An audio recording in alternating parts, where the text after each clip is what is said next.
Hi everyone. Today we're going to be reading out of the book of Mark, and we're going to be in chapter 10. We're going to read verses 43 through 45. And they say, "But it shall not be so among you, but whoever would be great among you must be your servant, and whoever would be first among you must be slave of all. For even the Son of Man came not to be served, but to serve, and to give his life as a ransom for many." And just for some context into this verse, this is Jesus when he was here on earth speaking to his disciples.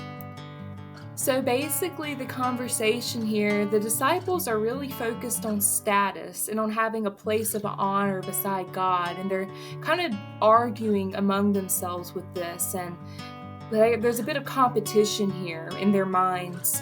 And so basically what Jesus is doing is he's putting this to rest. He's saying, no, it's not about who's first. It's not about who's the highest in position, but it's about those who would be a servant. It's about the Christian that would lower themselves, humble themselves, and serve those around them. It says that the first among you must be a slave to all. So what's amazing about the heavenly order and God's kingdom is that Jesus actually flips the script. He says that in order to be first, you must be last. In order to be elevated in the kingdom of heaven and in the eyes of God, you have to be a slave to all. See, we're here to serve.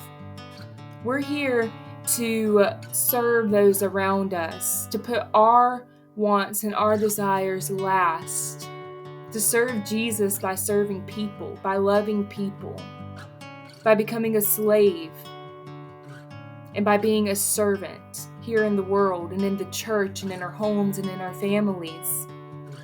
See, we get the perfect example of this from Jesus himself.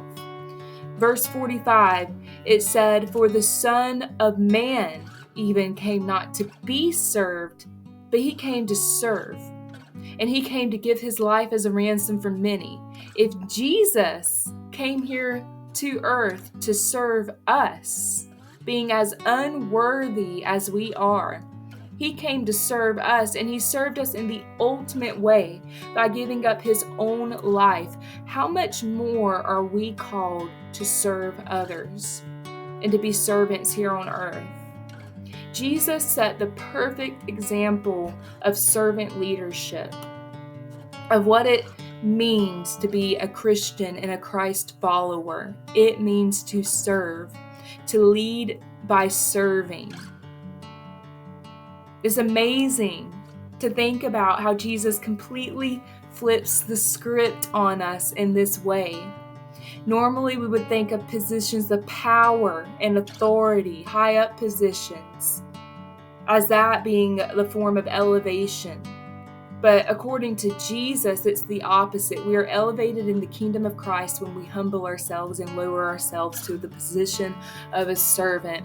You might think about Pastor Perry's message this past Sunday when he talked about poverty of spirit. We are nothing without God. We need to humble ourselves before him and become the ultimate servant of Christ, allowing him to do his perfect will and whatever he would ask us to do, being humble enough to be obedient.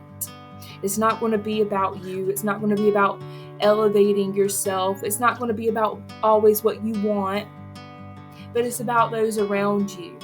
It's about humbling yourself. What does the Bible say about our flesh, casting aside the flesh, right? So our own wants and our own desires and becoming a servant. What a beautiful order that is. And the beauty of it is reflected in Jesus, in the Gospels when we read about Jesus here on earth. And the beauty of it is reflected in his sacrifice for me and you on the cross. So I want to encourage you to be a servant to those around you and to be obedient to the ways that God has called you to serve. Thank you all so much for watching, and I hope you all have a wonderful and a blessed rest of your week.